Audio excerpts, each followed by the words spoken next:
इस्लाम league नाज़रीन, programme का नाम है पूरा सच और मैं हूं आपका मेजबान जुल्फिकार राहत। नाज़रीन, ईरान अमेरिका इसराइल जंग बड़ी फैसला कुन मरहले में दाखिल हो गई। ट्रंप और इसराइल एक तरफ चीख रहे हैं और दहाइयां दे रहे हैं कि इस जंग को रोका जाए, और बहाने बहाने से 48 घंटे का अल्टीमेटम ट्रंप साहब ने खुद साख्ता 5 दिन का कर दिया है और ईरान के बारे में कहा है कि हमारे बड़े प्रोडक्टिव मुज़ाकरात शुरू हो गए हैं।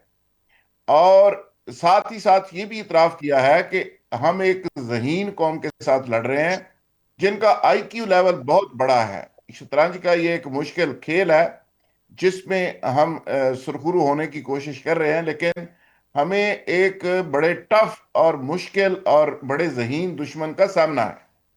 काश ट्रंप साहब ये जंग शुरू करने से पहले जान चुके होते तो आज अंजाम ये ना होता। और अल्टीमेटली अब पाकिस्तान के तरले लिए जा रहे हैं, टर्की को बीच में डाला जा रहा है और सालसी की बातें हो रही हैं और सुलह की बातें हो रही हैं। और लेकिन दूसरी तरफ जो मिलियन डॉलर क्वेश्चन है वो ये है कि ये सुलह कौन करेगा, जंग से कौन रुकेगा, कौन रोकेगा, और किन शराइत के ऊपर ये जंग बंद होगी। क्या ईरान की शराइत के ऊपर बंद होगी या अमेरिका की शर्त के ऊपर ये जंग बंदी होगी? ये मिलियन डॉलर सवाल है। ईरान मुसलसल मुज़ाकरात से भी इनकार कर रहा है और ट्रंप के साथ किसी किस्म की डील से भी इनकार कर रहा है। और मुसलसल ईरान के जो पासदान इनकलाब के स्पोक्समैन है वो इसराइल से बदला लेने की भी बात कर रहे हैं, नेतन्याहू को अंजाम तक पहुंचाने की बात भी कर रहे हैं। और वो कह रहे हैं कि हम इसको अंजाम तक पहुंचाएंगे। एक बड़ी दिलचस्प बात की है ट्रंप साहब ने। उन्होंने कहा कि अमेरिका और ईरान मिलके ये हरमस वाला जो मामला है, यहाँ पे टैक्स कलेक्शन है, मेरी ख्वाहिश है कि ईरान मेरे साथ मिल जाए और हम मिल के सबसे टैक्स लें। यानी अजीबो गरीब मिजाज है मसूद के। तो ये सारे टॉपिक को, सारे इश्यूज को आज सम अप करके इनका अहाता करने की कोशिश करेंगे। मेरे साथ जो आज मेहमान मौजूद हैं, जनाब डॉक्टर कैस असलम साहब, सीनियर तजियाकार हैं, आप सब उनसे वाकिफ हैं। फाइनेंशियल जो उतार चढ़ाव है पूरी दुनिया में उस पर गहरी नजर है उनकी। साथ ही साथ ब्रिगेडियर सैयद जनफर अली, जो जंगी मामला से लेके दफाई मामलात और दुनिया के जो अभी तेजी से ये जंग शक्लें तब्दील कर रही है, इस पे बहुत ही गहरी नजर है उनकी। आरफ अब्बासी साहब पीटीए के सीनियर रहनुमा हैं। बैरामन तंगी साहब नून लीग के सेनेटर हैं, सीनियर रहनुमा हैं। ब्रिगेडियर गजनफर साहब, आपसे प्रोग्राम का आगाज करते हुए, ये ट्रंप साहब तो बिल्कुल ही बावले से हो गए हैं और तावले से हो गए हैं। ये ट्रंप साहब को हुआ क्या है? ट्रम्प साहब have lost his mental balance. आपको पता है कि ट्रम्प जो है दुनिया में सबसे ज्यादा करेक्टरलेस आदमी है। वो कहते हैं ना, वो क्या करें? अमेरिका में जो उसको कहा जाता था, बड़ा सही कहा जाता था, अमेरिकन उसको कहते थे कि ही इज अ टेको प्रेसिडेंट। उसका मतलब होता है ट्रम्प ऑलवेज चिकन्स आउट। तो अभी आप देख लीजिए, आपने खुद तमाम चीजें बयान की, तो वो जो अमेरिकन ने कहा था वो सोच समझ के कहा था ना। अभी जो कुछ हो रहा है, बल्कि उससे भी जो बड़ी हैरान कुन बात है ना, वो खबरें हैं जो अभी वो उसके टिकर जो चल रहे थे, अदर देन दी 48 आवर पास के अलावा, एक तरफ वो कहता है कि जी ईरान के जो है, मैं मुज्तबा खमनाई को लीडर नहीं मानता। फिर वो कहता है जी ईरान के लोग और लीडर बड़े काबिल एहतराम है और हम उनसे इन कांटेक्ट हैं। फिर वो कहता है कि जी हम मैं और ईरान मिलके स्टेट ऑफ हार्मस का कंट्रोल हासिल कर रहे हैं। फिर उससे पहले वो यूरोपियन यूनियन को कहता है, यूरोपियन कंट्रीज को कहता है कि जाओ यार अपनी फौजें डिटेल करो और मुझे स्टेट ऑफ हार्मस का कंट्रोल लेके दो। फिर स्टेट ऑफ हार्मस से नजदीक जो उसने अपने जाके एयरक्राफ्ट कैरियर्स दो जेराल्ड फोर्ड और अब्राहम लिंकन ला के रखे हैं। उनको एक को ले जाता है साइप्रस, एक को वो पीछे ओमान के पीछे उसने खड़ा किया हुआ था उसको रिपेयर के लिए, अभी उसको भी विड्रॉ कर लिया वहां से। उसके बाद वो पीट जंग लड़ता है, कहता है मैंने तो जंग नहीं लड़ी यार, मुझे तो पीट एग्जिट ने फंसाता है।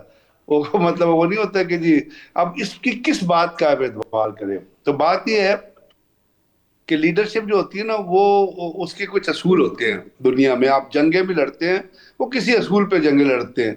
अपना हिटलर ने जंग लड़ी थी, उसने कहा था जी जर्मनी बहुत बड़ा मुल्क है और हम पूरी दुनिया को फतह करके रहेंगे। तो पहुंच गया था रशिया तक, तो पहुंच गया था। अगर वो अपना बर्फ ना पड़ जाती और लॉजिस्टिक चेन लंबी ना हो जाती तो वो रशिया को भी ले गया था। वो तो वार्सो अपने मास्को के दरवाजे पे दस्तक दे रहा था जब उसका विड्रॉल वहां से हुआ है। तो बात ये है कि कहने की कुछ तो आप अपनी यार, कहीं तो आप अपनी सेल्फ को बरकरार रखें ना। लेकिन बात ये है कि जो इसने जो अपना जुल्फकार राज साहब, इसने जो ऑपरेशन शुरू किया था ना, उसका नाम था एपिक फ्यूरी। असल में उसका नाम था एप्स्टीन फ्यूरी। ठीक है ना, कि एप्स्टीन के जो इफेक्ट्स थे ना, उससे हटने के लिए इसने पूरी दुनिया को मतलब है बेवकूफ बनाने की कोशिश की है कि जी मैं ईरान पे हमला कर रहा हूँ। पहले कहा जी ईरान के पास न्यूक्लियर हमने खत्म कर दिया, फिर कहा जी ईरान के पास न्यूक्लियर न्यूक्लियर है। अभी देखिए, अभी जो उसकी स्टेटमेंट आ रही है, जो 48 पार आर के पास की स्टेटमेंट आ रही है, उसमें वो उसने ईरान के न्यूक्लियर की और मिसाइल्स की स्टेटमेंट ही नहीं डाली है। मतलब उसने कहा कि जी हम सिर्फ ये क्वेश्चन कर रहे हैं कि विद इन 48 आवर्स आप स्टेट ऑफ हार्मस को जो है वो खोल दें। असल में तो मैं इसका इतबार करता नहीं हूँ। बाज दफा ये भी होता है कि जंगों में हम मिलिट्री में एक चीज इस्तेमाल किया करते थे, अपनी एक्सरसाइजेज में भी करते थे, दुनिया की भी हमने तारीख पढ़ी है। एक इस किस्म की जंगों में एक ऑपरेशनल पॉज आता है। वो ऑपरेशनल पॉज आप लेते हैं टू रीग्रुप योर सेल्फ और to restrategize your strategy. अभी इसके अंदर ऑपरेशनल पॉज की अगर हम बात करते हैं तो वो अपेरेंट इसलिए नजर नहीं आता कि एक तरफ अमेरिका है, दूसरी तरफ इसराइल है। इसराइल ये चाह रहा है कि जंग कंटिन्यू रहे, इसके अंदर कोई पॉज किसी किस्म का ना है। अमेरिकन के अंदर अभी जो लेटेस्ट सर्वे हुआ है, जो एक बहुत बड़ा इंस्टीट्यूट है अमेरिका के अंदर, क्विंसी इंस्टीट्यूट, क्विंसी इंस्टीट्यूट ने जो सर्वे करवाया है, उसके अंदर 58% लोगों ने ये कहा है, 58% लोग रिपब्लिकन जो है वो ट्रंप की जंग, ईरान की जो जंग है उसके खिलाफ है। उसके बाद जो कांग्रेशनल हेयरिंग हो रही है, और परसों जो बिल क्लिंटन की हेयरिंग हुई है, तो आने वाले दिनों में एप्स्टीन फ्यूरी के जो मास्टर है डोनाल्ड एप्स्टीन, उसकी भी कांग्रेशनल हियरिंग होने वाली है एप्स्टीन फाइल्स के ऊपर। फिर अमेरिका के अंदर जो कांग्रेस तुलसी गबार्ड का जो हुआ, उसके साथ साथ जो पीट हेग्जेट का हुआ, तो एक इंटरनल प्रेशर भी डेवलप हो रहा है अमेरिका के अंदर। उसके साथ साथ जो ग्लोबल मार्केट है, ऑयल मार्केट के अलावा, ऑयल मार्केट को ना टच करें, ऑयल मार्केट के अलावा जो ग्लोबल ट्रेंडिंग मार्केट है, उसके अंदर जो इन्फ्लेशन और उसके अंदर जो उतार चढ़ाव, वो दुनिया में देखिए, दुनिया में वॉर भी जो होती है ना, वो पीछे से इकोनॉमिस्ट और बिजनेसमैन लड़ते हैं। वो वॉर टूल जो होते हैं लड़ने के लिए फौज होती है, लेकिन पीछे से उसको मनूवर किया जा रहा होता है। तो इस वॉर के पीछे भी जो बड़े बड़े माइंड, जो बड़े बड़े अपना हाउसेस खड़े हुए थे, उनको जो कुछ नजर आ रहा है उसके अंदर तो सारी गिरावट है, उसके अंदर कोई ट्रेंड ऊपर तो जा ही नहीं रहा। फिर बिल्कुल ऐसे पाकिस्तान ही है। जैसे रूटर का स्टेटमेंट आई है, और उसके साथ बहुत सारी चीजों पे बात होती है। मैंने सिर्फ आपको चंद वो चीजें पॉइंट आउट की हैं जो दुनिया में इस वक्त हर चीज देख रहा है। आप नहीं, इसको ब्रिगेड साहब, डीपर। बरगेट साहब, ये बिल्कुल आपने सही कहा कि ये बिल्कुल करेक्टरलेस टाइप पर्सनैलिटी है। यू टर्न का ये बादशाह है। सुबह कुछ, शाम को कुछ, दोपहर को कुछ, और अभी वो कहता है जी 5 दिन के ऊपर हम ये अल्टीमेटम ले गए हैं।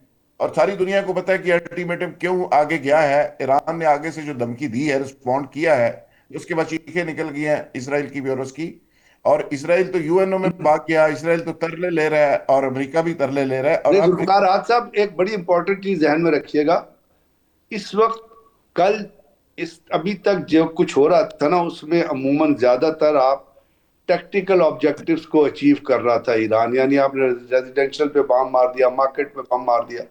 दो चीजें बड़ी इंपॉर्टेंट, एक जब इसराइल ने क्रिया के ऊपर बम मारा था, जो उनका कमांड हेडक्वार्टर है, आर्मी हेडक्वार्टर है, वो एक स्ट्रेटेजिक टारगेट था। और कल ईरान ने डमना न्यूक्लियर पावर प्लांट जो है उनका, जो उनकी इज्जत है, उसके ऊपर उन्होंने 6 जो बम मारे थे, उसमें से 4 तो रुक गए, 2 जाके पड़े हैं बिल्कुल डिमोना मेडिकल, वो अपना रिसर्च सेंटर जो एटॉमिक सेंटर, उसकी वेसिनिटी में। इसका मतलब है कि ये वॉर जो है कन्वेंशनल वॉर से लेके इस वक्त न्यूक्लियर थ्रेशोल्ड पे आ गई है। ये वो स्ट्रेटेजिक टारगेट है जो मेरा ख्याल जिसको जिसको अचीव करने के ईरान जो नजदीक पहुंच गया है। तो इसने जो है ना, अमेरिका में भी और बहुत सारे मिलिट्री एनालिस्ट में एक शिवर दौड़ा दिया है। तो इसके बाद आप जो कुछ डेवलपमेंट देख रहे हैं, वो उन स्ट्रेटेजिक टारगेट्स को अचीव बिल्कुल करने ठीक की, है। और इसके अंदर जो ये 2 टारगेट ईरान ने अचीव किए हैं, उसमें हम ये कह सकते हैं कि इस वक्त मिड ऑफ द वॉर में ईरान एक विक्टोरियस पोजीशन में आपको खड़ा नजर आता है। देखिए, यही $1 बिलियन क्वेश्चन है कि यह जंग बंद कौन करेगा और किन की शराइत पे बंद होगी। मुझे लगता है कि ईरान की शराइत के ऊपर ही ये मामला खत्म होगा। लेकिन पता ये चला है कि ये सालसी पाकिस्तान आ गई है। फिर एक दफ़ा फील्ड मार्शल अहम हो गए हैं, उनकी ट्रंप से बात हुई है और ट्रंप ने उनको कहा कि इस मामले को, जिसमें कहते हैं ना, जांदी करो मिट्टी पाओ, जो शहजाद साहब की जुबानी। बहरामंद तंगी साहब, ये मामला पाकिस्तान में आ गया। जो कभी कहा करते थे ना कि पाकिस्तान की हाँ में दुनिया की हाँ होगी और पाकिस्तान की ना में दुनिया की ना होगी, तो अब लगता है कि पाकिस्तान का वो रोल जो है अल्लाह मियाँ ने रिवाइव कर दिया है। आज आप भी और ब्रिगेडियर साहब ने भी इस चीज का इस चीज के बारे में कहा कि बात आई है फील्ड मार्शल आसिम मुनीर साहब की तरफ। देखिए, दूसरी तरफ मैं आपको बता दूं जुल्फिकार साहब कि अगर सपोज पाकिस्तान, रशिया, चाइना, तुर्की और सऊदी अरब अगर वो मेडिएटर्स का रोल प्ले करते हैं और वो इस जंग को खत्म करने की कोशिश करते हैं, तो ईरान को भी जज्बात का नहीं बल्कि सोचना चाहिए कि इस जंग को खत्म करना चाहिए, ताकि पूरी दुनिया को इस पूरे हिस्से को जंग ने लपेट में लिया है और एनर्जी क्राइसिस है, पेट्रोलियम क्राइसिस है, इन्फ्लेशन क्राइसिस है। तो मैं समझता हूं कि इस वक्त ईरान को अगर सपोज तो ट्रंप को वो कन्विंस करते हैं फील्ड मार्शल आसिम मुनीर साहब और वजीर आजम मियां मोहम्मद शहबाज शरीफ साहब और पाकिस्तान के रोल को पूरी दुनिया एक अहमियत दे रहे, तो ये नहीं है कि सिर्फ अमेरिका राजी हो जाए, बल्कि मैं समझता हूं कि ईरान को भी पोलाइटनेस दिखानी चाहिए ताकि इस जंग को खत्म करे। लेकिन एक बात मैं आपको बता दूं, मेरी स्टैंड वही है जो पहले दिन से है कि अगर जंग ने तूल पकड़ ली तो फिर मैं हौसले से और कैपेबिलिटी की बात करूंगा कि फिर हौसला तो होगा ईरानियों का, लेकिन कैपेबिलिटी है वो अमेरिका के पास। और मेरे ख्याल में अगर जंग ने तूल पकड़ ली तो फिर अमेरिका की जीत होगी। जाहिर है, हम बीइंग मुस्लिम जरा हम थोड़ा लिवरेज लेते हैं, अल्लाह के ऊपर पूरा यकीन है, जज्बा जहाद, नारा तकबीर, इसका भी तो एक मामला है ना जी। डॉक्टर कैस असलम साहब, इसका फाइनेंशियल इम्पैक्ट इस जंग का डे बाय डे बढ़ता चला जा रहा है, और इस पे दुनिया कैसे इस पे नबर्द आजमा होगी, और अब जंग आपको रुकती हुई नजर आ रही है? ट्रंप साहब के मसल्स जवाब दे गए हैं और जो सिचुएशन सामने आई है, आप समझ रहे हैं कि ये जंग रुक जाएगी? शुक्रिया, सबको ईद मुबारक। बात यह है कि दो चीज़ें गौर करने की हैं। पहली बात तो ये है कि ये आज से दो महीने पहले ये जंग पहले भी हुई थी और फिर रुकी ईरान और अमेरिका और इज़राइल ने ताकि गुफ्त शनीद हो सके, मगर उसके बरक्स इज़राइल ने हमला करके इनकी लीडरशिप, ईरान की लीडरशिप को कत्ल किया। उसके बरक्स अपना असला इकट्ठा किया। तो ईरान को एक सबक आ गया है कि अगर इस मौके पे जब हमारा हाथ ऊपर है, अगर हम जंग बंद कर देंगे तो फिर वो कुछ महीने अपना असला फिर से इकट्ठा करके हम पे हमला करेंगे। तो मैं नहीं मानता कि ईरान इस नहज पे जंग ख़त्म करेगा। दूसरी बात यह है कि ना सिर्फ इज़राइल और ईरान की इंस्टॉलेशंस और एनर्जी इंस्टॉलेशंस तबाह हो रही हैं। चोक, जिस तरह आपने कहा कि एनर्जी चोक हो गई दुनिया, और वो कैपिटलिस्ट दुनिया है, और वो दुनिया थी जिसके साथ अमेरिका जो है अपनी ट्रेड करता है और सच को। तो जब फाइनेंशियल फ़ायदा भी ईरान को हो रहा है, मिलिट्री फ़ायदा भी ईरान को हो रहा है, और शर्त यह है कि फ़लस्तीन को तस्लीम करें, शर्त यह है कि ईरान के लेजिटिमेट राइट्स को तस्लीम करें, शर्त यह है कि फिर से ये जंग ना हो। जब तक ये 3-4 चीज़ें नहीं मानी जाएंगी ये जंग चलती रहेगी। मैं नहीं मानता, क्योंकि ईरान चोक नहीं हो रहा, चोक तो वो हो रहे हैं, ईरान के लीडर जो उन्होंने मारने थे वो मार दिए हैं। अब तो नई लीडरशिप है जो शायद नज़र भी ना आती हो। सो आई थिंक कि अभी तो ये चलेगी। ये इतनी सालस ज़रूर हो सकती है कि जी न्यूक्लियर इंस्टॉलेशंस पे हमला ना किया जाए, इतनी हो सकती है कि जो है, अब आप देखें वो कह रहे हैं कि इकट्ठे टैक्स लेंगे, तो ऐसे नहीं है। टैक्स तो ईरान ही लेगा अगर लेना है।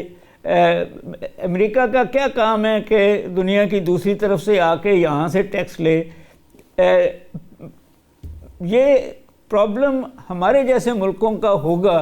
और फिर तीसरी बात ये देखने की है कि क्या चीन एनर्जी जो है उसका प्रॉब्लम बढ़ा है या नहीं बढ़ा, क्योंकि टेक्नोलॉजिकली मदद तो चीन कर रहा है, रूस कर रहा है ईरान की। सो आई डोंट बिलीव कि इतनी जल्दी ईरानियन फिर उस झांसे में आ जाएंगे कि जंग ख़त्म करके 3 महीने बाद वो फिर से शुरू कर।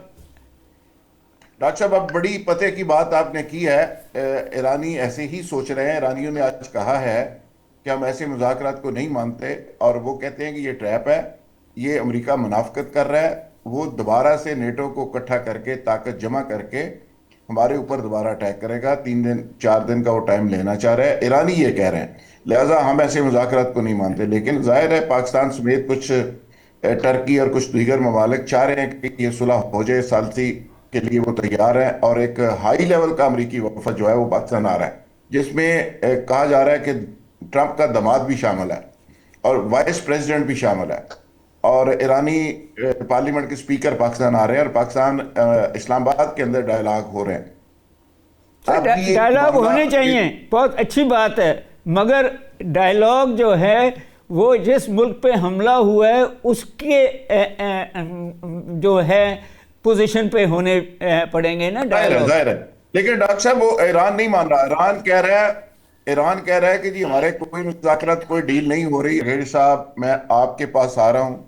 ये ट्रंप साहब का जो बिहेवियर है, जो रवैया है, ये तो गोरबाचोफ साबित हो रहा है अमेरिका के लिए। ये तो लगता है कि अमेरिका को तोड़ देंगे। और जिस तरह ये झूठ पे झूठ बोली जा रहे हैं। एक तरफ कह रहे हैं कि जी मुज़ाकरात हो रहे हैं, दूसरी तरफ कहते हैं ईरान और हम मिलकर टैक्स लेंगे, तीसरी तरफ कहते हैं कि ईरानी बड़ी ज़हीन कौम है, बड़े अच्छे लोग हैं, चौथी तरफ मैरीन्स 4500 मैरीन्स उधर मंगवा के उनको वहां पे लगा रहा है और वहां पे कंट्रोल लेना चाह रहा है। ये ट्रंप की असल शक्ल है क्या? अब करेक्टरलेस आदमी होता है, उसकी कोई बेसिस नहीं होती, किसी बात, कोई कमिटमेंट नहीं होती। ठीक, उसकी कोई कमिटमेंट नहीं होती, और गैम्बलर है बुनियादी तौर पे, तो वो कॉन्सिक्वेंसेस का नहीं सोचता। दूसरा ये कि एक होता है लीडर जिसको दुनिया, मुझे नहीं पता कि उसको किसी ने अमेरिका का नक्शा भी दिखाया है नहीं दिखाया, अदरवाइज वो 2500 मरीन उधर ना भेजता। बिकॉज अगर वो जिस तरह वो कह रहे हैं ना कि हम जैग्रोस देखिए, एक बात समझिएगा जुल्फकार, जो नहीं समझते हम, ये जंग नहीं है। इस जंग का पैटर्न वो पैटर्न नहीं है जिसमें दो फोर्सेस एक दूसरे के सामने खड़ी होती है और फायर कर रही होती है। इट्स अ डिफरेंट जंग, इट्स अ डिफरेंट वॉर। और ईरान ने इस वॉर को पूरी तरीके से, एक होती है वॉर ऑफ एट्रीशन, ये है war of systematic endurance attrition, उसमें कन्वर्ट कर दिया। इसमें फतह जो होती है ना वो बड़ी मुश्किल होती है, और अमेरिका की फतह का कोई कॉन्सेप्ट नहीं है इसमें। America doesn't want to be a victor in this war. इसमें ये चीज जो होती है, देखिए आप, ये ऐसे ही होता है कि आप 100 मिसाइल अमेरिका मारे या इजराइल मारे, तो ईरान उसके जवाब में 3 मिसाइल मार देगा, तो ये बता देगा जी मैं यहाँ खड़ा हूँ। तो इसमें अगर कोई सोचता है कि अमेरिका कोई विक्टर होगा कैपेबिलिटी की वजह से, अगर कैपेबिलिटी की वजह से होता है ये जंग का पैटर्न। अब ये जंग बड़े बड़े जहाजों की जंग नहीं है। आपने अब्राहम लिंकन का हाल देख लिया क्या हुआ, आपने जेराल्ड फोर्ड का हाल देख लिया क्या हुआ, जेराल्ड कहाँ उसको ले गए उठा के। So it's not a war of big capability, it's a war of basically ये जो जंग है, तो उसमें जिस तरह ईरान ने इसको कन्वर्ट किया है और जिस तरह वो कर रहे हैं, तो वो तो अगले, मैं कहता हूँ 6 महीने तक इसी तरीक़ेकार से लड़ सकते हैं। अमेरिका करते हैं, और अगर अमेरिका ने किसी वक्त बूट्स ऑन ग्राउंड लाए, तो आप मुझे ये बताइएगा कि अमेरिका बहुत बड़ी ताकत था, वियतनाम से वो फातेह होकर निकला था। वियतनाम की जब जंग हुई थी तो अमेरिका को आखिर में अपना हेलीकॉप्टर लैंड करने के लिए जमीन नहीं मिली थी। अमेरिकन एम्बेसी की छत के ऊपर हेलीकॉप्टर लैंड किया था, वहां से लोगों को लेके आए थे। अफगानिस्तान में अमेरिका का क्या हाल हुआ, रात को 10 बजे हाँ किलिंग शिलिंग कर दी, लोगों को मार दिया, इंसानी हकूक जो है वो तबाह कर दिए, ह्यूमन राइट्स वायलेशन कर दी। अल्टीमेट क्या हुआ, जंग का एंड होता है अल्टीमेट। तो अल्टीमेट एंड क्या हुआ, अफगानिस्तान में देखें, कोरिया में देखें, आप देखें वो उसका वियतनाम में क्या हाल हुआ। So it's not that with the capability America has never won a war because of its capability. If America ने अगर कोई जंग जीती है because of capabilities, the only second world war जिसमें जब लैंडिंग हुई थी अपना आखिर में अलाइड फोर्सेस की, उसमें सिर्फ अमेरिका नहीं था, उसमें पूरी अलाइड फोर्सेस शामिल थी और उन्होंने आके अपना अटैक किया था जर्मन फोर्सेस के ऊपर। सो हम इस वक्त जो चीज देख रहे हैं वो ईरान ने बता दिया आपको। उसने कहा कि जी हम तो इससे सहमत नहीं है और हमने 4 चीजें बताई हैं आपको। एक बात है कि आप बेसिस खत्म करें, दूसरी चीज है कि आप कोई गारंटी दें, तीसरी चीज है कि आप हमें कॉम्पनसेशन दें। ये 4 चीजें उन्होंने बताया। मुझे बताइए उसकी गारंटी कौन देगा? ट्रंप की कोई गारंटी दे सकता है? पाकिस्तान गारंटी देगा? हालांकि इस वक्त जो पोजीशन बन रही है जिसमें रूटर ये कहता है कि पाकिस्तान, टर्किया और इजिप्ट जो है वो नेगोशिएशन को लीड कर रहे हैं, तो टर्किया तो गारंटी नहीं दे सकता, वो तो नेटो का मेंबर है, उसे तो नेटो के 34 मुल्कों से पूछना पड़ेगा कि ये अमेरिका की गारंटी दे दूं। मिस्र इतनी बड़ी पावर नहीं है, मिस्र जो मिडिल पावर से भी नीचे पावर है, तो एक पावर कौन सी आ जाती है? पाकिस्तान ही आ जाती है। तो would Pakistan give the guarantee? UNO guarantee देगी? यूएन तो खत्म हो गई, अब तो यूनाइटेड नेशन कॉर्पोरेशन रहेगी। बरगेश साहब, इसमें इंडिया ये कह रहा है कि ईरान को बाकायदा तौर पे रशिया ने S-400 दे दिए 4-5, जो इंडिया का हमने उड़ाया था, आपको पता ही है। वो कहते हैं कि अब तो जो फजाई सुपरमेसी थी ईरान, अमेरिका और इसराइल के पास है, अब तो ईरान उनको तल के रख देगा, उनको तो उड़ा देगा उनके जहाज़ों को।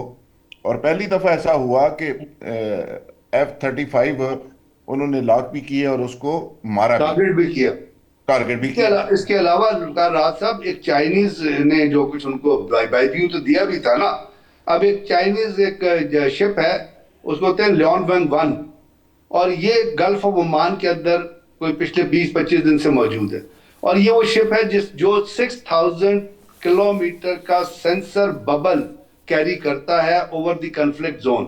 ये जो कॉन्फ्लिक्ट जोन बना हुआ है ना, इसके ऊपर उसका सेंसर है पूरा, और ये 30,000 टन का floating super computer advance radar drone और ट्रैकिंग सिस्टम है, जो इस वक्त ट्रैक कर रहा है तमाम का तमाम जो एरियल टारगेट्स हैं, जो रडार है, जो हाई प्रिसीजन इंटेलिजेंस है, वो ये ईरान को प्रोवाइड कर रहा है, जिसकी वजह से आपने देखा कि ईरान की प्रिसीजन हिटिंग कैपेबिलिटी जो है ना, जिसमें मैंने आपको बताया उन्होंने वो कितनी एक्यूरेट है। So it's not only Russian, Chinese जिस तरह पीछे खड़े हुए हैं, तो उसके ऊपर वो ईरान, वो भी अमेरिका को पता है कि चाइनीज ने उनको क्या दिया और क्या दे रहे हैं और किस तरह ये जंग कन्वर्ट हो रही है।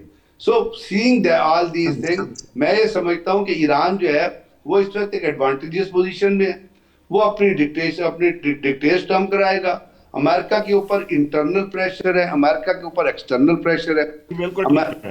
तो ये इस चीज के अंदर जो है अभी आने वाले, इस वक्त कुछ कहने के बजाय आपको देखना पड़ेगा अगले 48 घंटों में सिचुएशन किस तरह डेवलप होती है, फिर आप कुछ कंक्लूड करेंगे कि किस तरफ जो है। 16-17 जहाज इसराइल और अमेरिका के अब तक ईरान गिरा चुका है, और अभी मुज़ाकरात की एक पासदारान इनकलाब सख्ती से तरदीद कर रहे हैं। वो कहते हैं कि हमें ना मुज़ाकरत की जरूरत है, ना मुज़ाकरत कर रहे हैं। आरिफ अब्बासी साहब, आपका अब मेरा ख्याल है कनेक्शन ठीक हो गया, आप जरा इस पे अपना मौक़िफ़ दें। हाँ देखें जी, मैं पहले कह रहा था कि इस वक्त जो जमीनी हालात हैं उसमें तो ईरान अपर एंड है। ईरान के जो अपने परफॉर्मेंस है वो रवायती जंग में तो अगर देखें तो जब इसने ट्रंप ने ये धमकी दी है कि मैं आपके पावर प्लांट उड़ा दूंगा, इसका मतलब है कि मैदान की जंग से उसके जो मफादात हैं वो पूरे नहीं हुए, और ईरान ने इंतहाई ज़हानत के साथ इस जंग को इतनी महंगी जंग बना दी है दुश्मनों के लिए कि न सिर्फ इसराइल और अमेरिका बल्कि उनको जो सपोर्ट कर रहे हैं, जिन्होंने अड्डे दिए हुए हैं, उनके भी माली नुकसानात इतने ज्यादा हो गए हैं कि अब ये बर्दाश्त से बाहर हो रहा है। तो अब अमेरिका तो ये चाहता है कि किसी न किसी तरह इस जंग से वो उसकी जान छूट जाए। अगरचे इसराइल के जो माटो है या नेतन्याहू का जो सोच है, एक नजरिया है, वो तो एक साजिशी आदमी है, बल्कि दोनों ट्रंप के इखलाकी मामलात और याहू के जो उस पर करप्शन के इल्जामात है, तो बदकिरदार लीडर हैं दोनों, और इस वक्त उनकी जो ग्राउंड पे अपनी कौम के जो हमायत है उसको भी खो चुके हैं, नेटो की हमायत भी खो चुके हैं। और अब फिर इस वक्त जो जमीनी हालात है, ईरान ने उनके लिए इतने मुश्किल बना दिए हैं, या अपना हुर्मुज़ को बंद करके कि पूरी दुनिया में कोई बंदा उनके साथ खड़ा होने को तैयार नहीं है।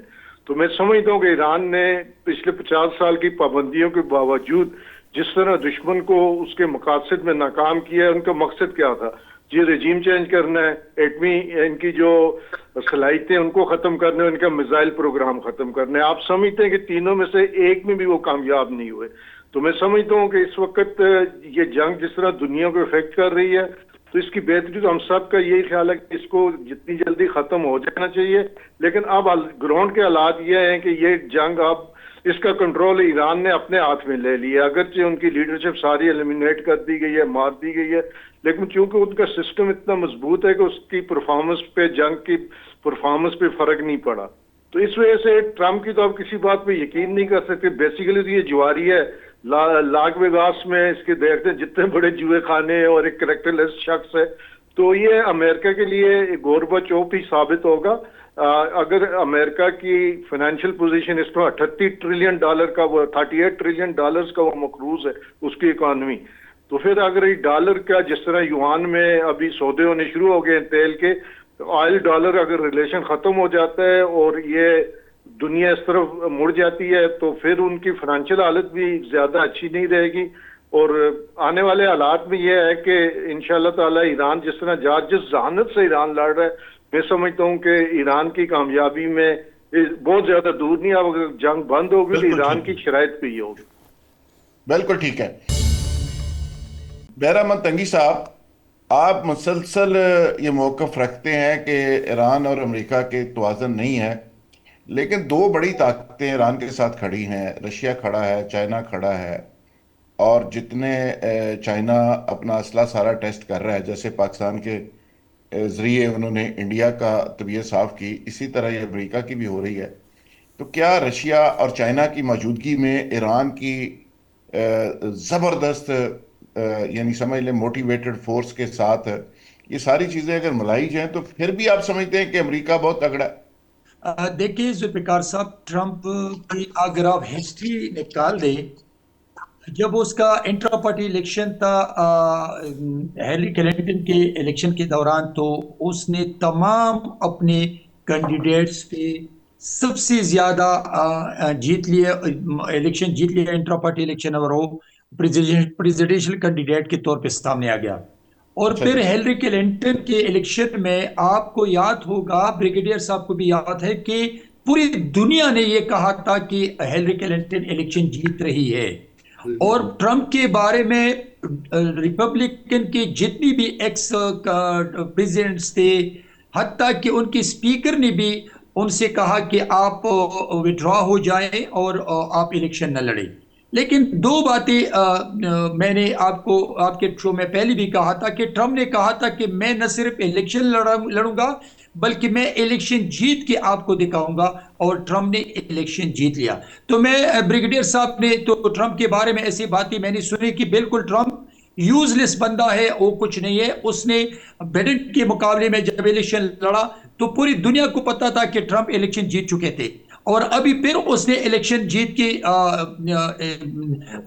जो स्पीकर थे उनके मुकाबले में। तो मैं समझता हूं कि ट्रंप एक सेल्फ मेड आदमी है, और वो समझते हैं कि कौन सा जंग किस तरीके से जीतना चाहते हैं। लेकिन दूसरी तरफ मैं जब ईरान की तरफ आता हूं, तो मैं ईरान को इस वक्त अगर Pakistan, prime minister of Pakistan और फील्ड मार्शल आसिम मुनीर साहब और तुर्की अगर चाहते हैं कि जंग खत्म हो जाए, तो ईरान को भी ऐसा ऐसा नहीं सोचना चाहिए कि वो जंग जीत जाएंगे। मैं नहीं समझता हूं कि जंग वो जीत सकते हैं, लेकिन इस वक्त हालात का मुकाबला करके आज तक आप कह तो रहे हैं वो कि ईरान को ऐसा सोचना भी नहीं चाहिए। आप ये कह रहे हैं सोचने पे तो पाबंदी नहीं है ना? अगर वो बेचारे सोच तो सकते ही है ना कि जीत जाएंगे हम। नहीं नहीं, देखिए सोचने पे पाबंदी नहीं है, लेकिन मैं आपको बता दूं कि इस वक्त आप अगर एक तरफ देखते हैं कि ईरान की लीडरशिप को किस तरीके से खत्म किया इस जंग में, आप इस चीज को भी देख लें कि अगर ईरान के एक एक करके उनकी तमाम लीडरशिप को खत्म किया। दूसरी तरफ मैं जंग की तूल अगर पकड़ ली तो मैं इसके हक में नहीं हूं। तो ईरान को चाहिए कि वो सोच का मुजाहिरा करे और पाकिस्तान के ऊपर ट्रस्ट करके उनकी क्वालिटीज को, फील्ड मार्शल आसिम मुनीर साहब की क्वालिटीज को यूटिलाइज करे। लेकिन ट्रंप के बारे में मेरे ब्रिगेडियर साहब ने जो कुछ कहा, मैं उनके साथ बात नहीं करते आप। मुत्तफिक नहीं हूं। ट्रंप एक स्ट्रेटेजी के साथ उसने सियासत भी की है अमेरिका में, दूसरी मर्तबा वो प्रेसिडेंट भी बन गया, और वो सेल्फ मेड आदमी है, वो तंगी बहुत साहब, ये ज्यादा हार्ड सारा वर्कर है। सारा कुछ ठीक है, इलेक्शन जीत गए, हम तो बात कर रहे हैं कि हम करेक्टरलेस तो जंग की बात कर रहे हैं। कि जिसकी ना कोई कमिटमेंट है ना जुबान है, दिन में 12 घंटे होते हैं, 24 घंटे दिन रात में होते हैं, वो 100 दफा झूठ बोलता है। बात तो इस बात की हो रही है जुल्फिकार साहब, उसने हमले बंद करने की, परमानेंट हमले बंद करने की बात नहीं की है। उसने पर टाइम बीइंग उसने कहा था कि मैं हमले बंद करता हूं, लेकिन मैं आपको बता दूं कि इस वक्त पाकिस्तान की, तुर्किया की, मिस्र की, ये तमाम कंट्रीज की एक मॉरल प्रोफेशनल रिस्पांसिबिलिटी बनती है, और उसमें पाकिस्तान की तरफ पूरी दुनिया देखती है कि ऐसा रोल प्ले करे, एक कंस्ट्रक्टिव रोल प्ले करे कि इस जंग को खत्म करे। बिल्कुल ठीक, ब्रिगेड ये साहब। अगर जंग खत्म हो जाए तो ये सबके हक में होगा, पूरे हित्ते के हक में। ब्रिगेड साहब, तंगी साहब कहते हैं कि ईरान को समझना चाहिए, ईरान को अपने हिसाब किताब में रहना चाहिए, अमेरिका एक बड़ी ताकत है और ट्रंप साहब सेल्फ मेड आदमी हैं और उन्होंने इलेक्शन में बड़ी मेहनत करके इलेक्शन जीता। तो ये तो बात तंगी साहब की ठीक है कि उन्होंने कहा था कि इलेक्शन में जीतूंगा, इलेक्शन तो वो जीत गए। तो और जब इलेक्शन नहीं जीते तो उन्होंने कैपिटल हिल पे हमला ही कर दिया। तो ये भी आपको बात ये है कि नहीं तो उसी वक्त वो जीत गए थे ना, बात ये उसी कि वक्त हमारा नहीं, जब वो जीत गए थे, तो जब वो इलेक्शन जीत गए थे तो इसी वजह से उसने कैपिटल हिल पे हमला किया था। लेकिन मैं हिलरी क्लिंटन की इलेक्शन की बात करता हूं कि तमाम रिपब्लिकन की मुखालिफ हो गए, स्पीकर उनकी मुखालिफ हो गई, तमाम एक्स प्रेसिडेंट मुखालिफ हो गए, लेकिन इसके बावजूद भी उसने कहा था कि मैं इलेक्शन लड़ूंगा भी और जीतूंगा भी। तो मैं हिलरी क्लिंटन के इलेक्शन की बात करता हूं 2016 की, कि उसने साबित किया और उसने इलेक्शन दिया। मैं ये कह रहा हूं कि वो एक सेल्फ मेड मादी हैं, वो जो कहते हैं वो करके दिखाते हैं। लेकिन इस वक्त ईरान को चाहिए कि वो टेबल टॉक्स के जरिए पाकिस्तान की क्वालिटीज को यूटिलाइज करके इस जंग अगर खत्म हो सके तो ये पाकिस्तान की को इस्तेमाल कर सकते हैं। साहब, हमारा ये कंसर्न ही नहीं है उसने इलेक्शन जीता या नहीं जीता। इलेक्शन कोई और बात होती है, जंग कोई और बात होती है। They are two different phases, दोनों ये अलग, दोनों चीजें जो अलग। एक सेकंड बात, मेरी बात सुनिए, एक सेकंड मेरी बात सुनिएगा। इलेक्शन इंटरनल पॉलिटिक्स पे जीता जाता है। इलेक्शन जीतते वक्त उसने ये नहीं कहा था कि मैं ईरान के खिलाफ जंग शुरू कर दूंगा। इलेक्शन उसने व्हाइट सुप्रीमेसी के ऊपर उसने वोट लिया था, उसने व्हाइट्स को अट्रैक्ट किया था, यंग अमेरिकन को अट्रैक्ट किया था। उस वक्त उसकी फिलॉसफी में कोई नहीं था कि जी हमने ईरान से जंग करनी है, मैंने इजराइल, वो एक डिफरेंट मैटर है। वो जीता, उसने अपने मुल्क के लोगों ने उसको वोट दिया, he is the president of his own country. But after becoming president, what ever decision he is taking, दुनिया, उस पूरी दुनिया उसके ऊपर थू थू कर रही है। तो वो किस तरह अपना एम अचीव करेगा? अभी एक तरफ वो अभी की स्टेटमेंट उसको उठा के देखें आप, क्यों ये ट्रंप को ये कह रहे हैं कि जी वो अभी वो कह रहा है कि एक तरफ वो कहता है कि मुस्तफा खमनाई से बात नहीं कर रही, दूसरी तो वो कहता है कि वो तो बड़े अजीम लीडर है।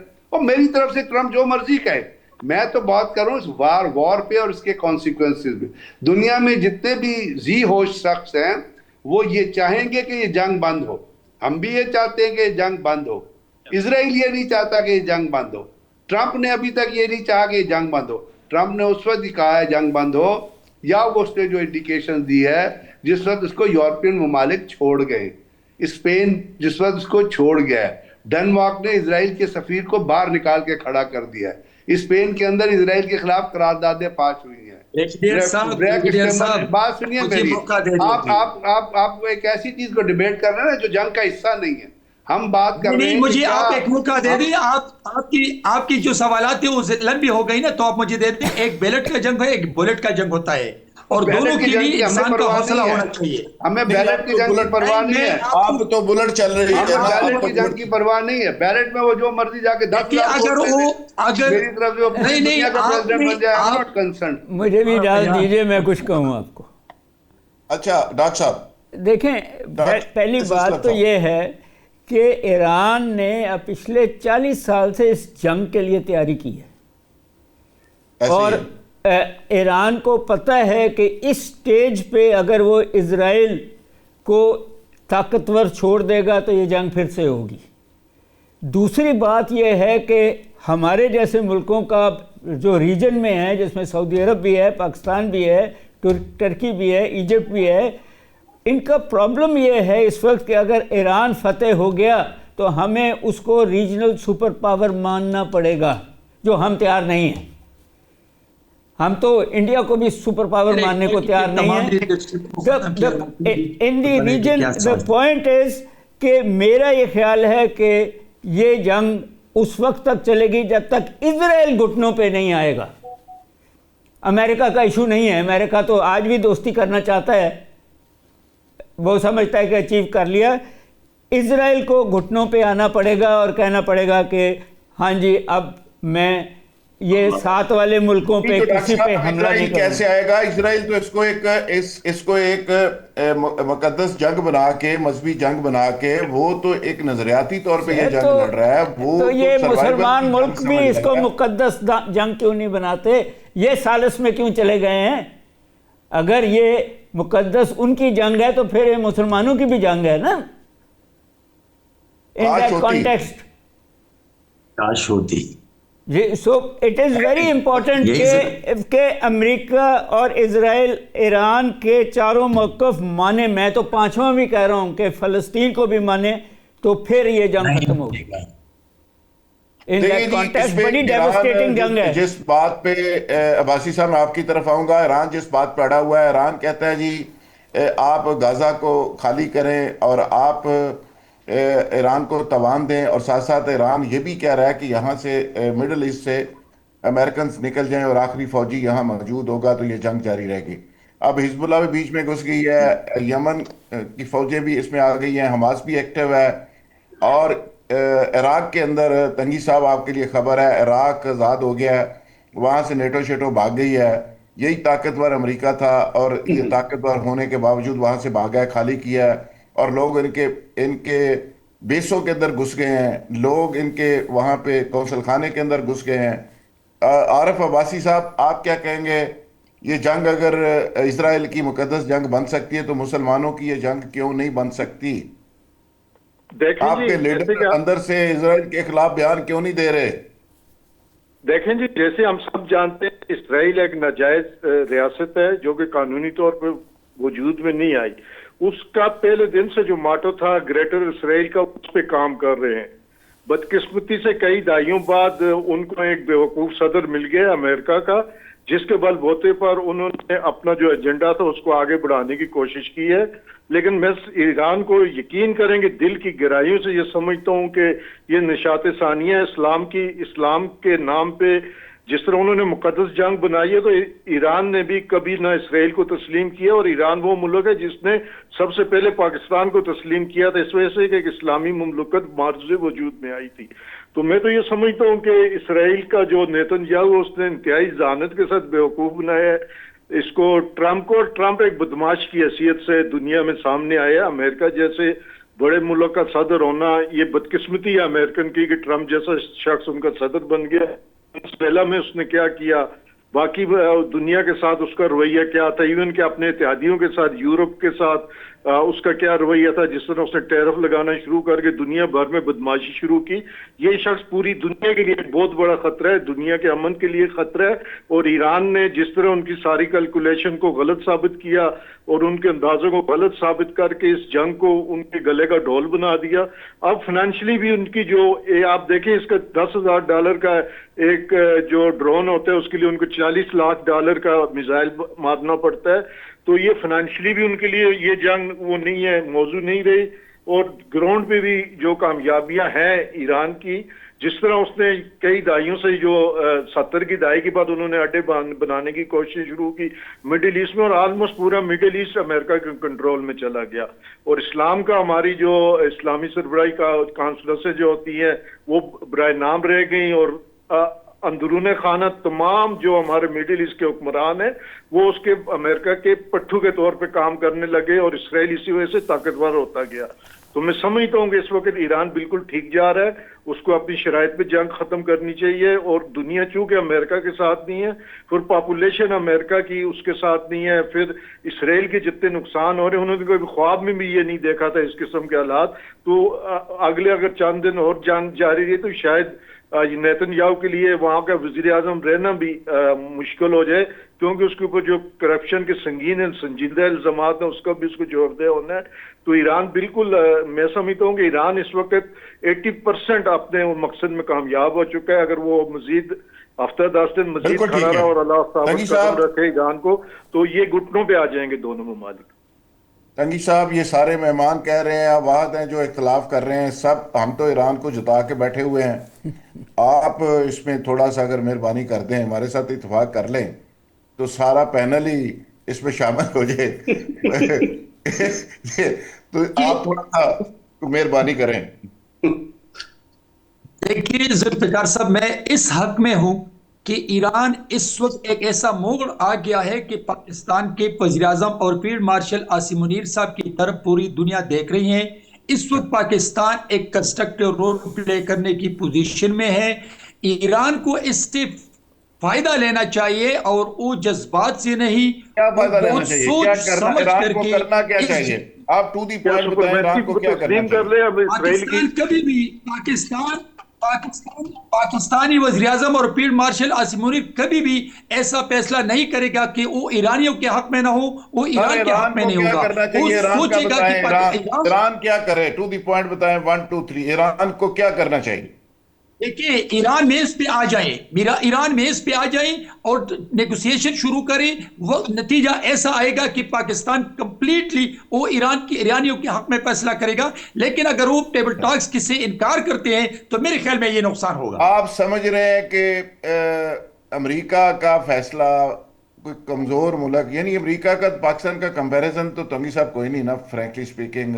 हम तो अमेरिका नहीं के, नहीं है, लेकिन मैं हमारी आपको हालत तो बता ये दूं कि है कि अगर हम तो फील्ड अमेरिका मार्शल का नाम भी नहीं लेते, नाम लेने से भी डरते हैं 100,000 दफा। हमने तो प्रेस रिलीज के अंदर इजराइल की मजम्मत भी नहीं की अब तक। तो हम क्या फैसला नहीं करेंगे? नहीं नहीं, पाकिस्तान की मंदूब ने अक़वाम मुत्तहिदा में इसकी मजम्मत भी की है। अली 12 हमनाई की सुने, शहादत रियाज पर। ब्रिगेडियर साहब, आप मुझे जरा करेक्ट कीजिएगा। 12 रियाज के अंदर 12 मुस्लिम ममालिक के वज़रा खारजा इकट्ठे हुए, ईरान की मजम्मत की गई, ना इसराइल की गई, ना अमेरिका की गई। ब्रिगेडियर साहब, आई एम राइट? देखिए, दो चीजें हैं। एक जो करारदादें पेश हुई थी ना, एक रशियन करारदाद थी और वो यूएनओ की बात नहीं हो रही, वहां बात हो पे रही जहाँ वो, चूंकि हम रियाज के अंदर। देखिए ना, इसमें हमें पाकिस्तान की एक सेंसिटिविटी समझनी होगी जुल्फिकार साहब, और वो मैं फॉरेन पॉलिसी ऑप्शंस के हिसाब से आपसे अर्ज करूंगा कि हम गल्फ कंट्रीज के साथ जब बैठे हैं तो गल्फ कंट्रीज के ऊपर जब हमला होगा तो उसमें हमें ये तो कहना पड़ेगा कि जी उसके जो हमला हो रहा है वो ठीक नहीं है, चाहे वो उनकी हमारे। और ईरान की तरफ जब हमला हुआ तो हमने उसको भी कंडेम किया अमेरिका की तरफ से और इजराइल की तरफ से कि ईरान के ऊपर। हमारा वज़रा खारजा की प्रेस रिलीज है, उसमें ईरान की मजम्मत शामिल है, इसराइल की, सर वो अमेरिका नहीं है। जुल्फिकार भाई, उसको चीजें उस किस चीज पे मजम्मत शामिल है? It relates to attack on GCC, it does not relate to attack on. हमें मतलब फॉरेन पॉलिसी ऑप्शंस के हिसाब से चीज को देखें ना। पाकिस्तान एक बड़ी डेलिकेट पोजीशन में खड़ा हुआ है। पाकिस्तान एक बड़ी आप समझते हैं कि पाकिस्तान ईरान की और अमेरिका की सुलह कराएगा और सुलह पे कायम रख सकता है? पाकिस्तान अपर हैंड है पाकिस्तान का? कायम रखने की बात तो मैं नहीं कर सकता, लेकिन चूंकि ये चीज आ रही है कि पाकिस्तान ने एक डिप्लोमेटिक नहीं, और पाकिस्तान अकेला नहीं है। उसमें रूटर की खबर है कि उसके अंदर तुर्किया भी है और उसके अंदर इजिप्ट भी है। और अगर वो पाकिस्तान के अंदर मुज़ाकरात होते हैं तो साफ जाहिर है ईरान ने जो अपनी 3 पॉइंट 4 पॉइंट्स दिए हैं वो तो उसके ऊपर नेगोशिएट करेगा। ये तो हम पहले तो नहीं फैसला कर सकते कि क्या आउटकम है। हम तो उस चीज पे जाएंगे जो इस वक्त हो रही है, और इस वक्त जो हो रही है वो ये है कि इजाजत। राइटर कह रहा है, डॉक्टर साहब राइटर कह रहा है कि मुज़ाकरात पाकिस्तान में होंगे। राइटर खबर दे रहा है बार बार, और पाकिस्तान मेजबानी करेगा। और मैं फिर अगेन कहूँगा कि बड़े बड़े चौधरियों की कोई हम जैसा मुल्क सुलह, अगर चौधरी जो डेरा अगर बड़ा ना हो तो वहाँ पे जो पंचायत होती है उसकी फिर क्या होगी, मुझे समझ नहीं आ रही है। चलो बिठा तो सकते हैं। पहली बात तो ये है कि इजिप्ट और तुर्किया दोनों इजराइल को रिकॉग्नाइज करते हैं, हम नहीं करते। जिनको आप साथ मिला रहे हैं वो तो रिकॉग्नाइज करते हैं स्टेट ऑफ इजराइल को ऑलरेडी। फैसिलिटेटर है, सहूलतकार है। ईरान और पाकिस्तान नहीं करता है इजराइल जी। ईरान और पाकिस्तान नहीं करता। सिर्फ पाकिस्तान 2 नेशन स्टेट की बात करता है, ईरान 1 नेशन स्टेट की बात करता है, फ़लस्तीन की। यस, ये एक बहुत इम्पोर्टेंट है कि हमारे दारुल खिलाफा में आके सारे बैठ जाएं और बातचीत करें। बातचीत हर वक्त होनी चाहिए, कभी ये विंडो बंद नहीं होनी चाहिए और हमें उसका डॉक्टर साहब, बहुत फायदा होगा। चाइना स्टेक होल्डर तो चाइना और रशिया भी है ना। स्टेक होल्डर तो जी, मेरा ये ख्याल है कि इस वक्त चाइना और रशिया ब्लीड कर रहे हैं, गले से पकड़ा हुआ है वेस्टर्न कैपिटलिस्ट इकोनॉमी को इस जंग में। तो कैसे आप सडनली अपने दुश्मनों का गला छोड़ देंगे? ये मुमकिन नहीं है। वो घुटनों पे आना पड़ेगा, गुफ्तो शनीद करते रहें इन दैट कॉन्टेक्स्ट। मेरा मतलब ये है कि उसमें एक बात ये है कि जिन न्यूक्लियर फैसिलिटीज पे अटैक ना करें। बिल्कुल ठीक है डॉक्टर साहब, ये बड़ी पते की बात आपने बताई है। घुटनों पे आएगा, बात मानेगा तो जान छूटेगी, वरना नहीं। और रशिया और चाइना अहम स्टेक होल्डर हैं सारे मामले के, और पाकिस्तान को अगर रिस्पेक्ट और ऑनर मिल रही है और पाकिस्तान इसकी मेजबानी कर रहा है तो ये बहुत बड़ी रिस्पेक्ट और इज्जत की बात है पाकिस्तान के लिए। और फील्ड मार्शल इसमें रोल प्ले कर रहे हैं। और मैंने पहले भी कहा था कि जिस तरह अफगानिस्तान से पाकिस्तान ने इनको निकाला था, इसी तरह इस दलदल से जब निकलेंगे तो फिर ये पाकिस्तान का तरला करेंगे और पाकिस्तान यहां से निकालेगा। और पाकिस्तान का रोल एक दफा फिर बहुत जबरदस्त बनने जा रहा है, और ईरान को भी चाहिए इस रोल से फायदा उठाए, और अमेरिका खुद भी इस जंग से निकलने के लिए इसका फायदा उठाना चाह रहा है, और पाकिस्तान ये रोल प्ले करने जा रहा है। बहुत शुक्रिया जी। कल इंशाल्लाह नए मेहमानों और नए मौजूआत के साथ मुलाकात होगी। बहुत शुक्रिया।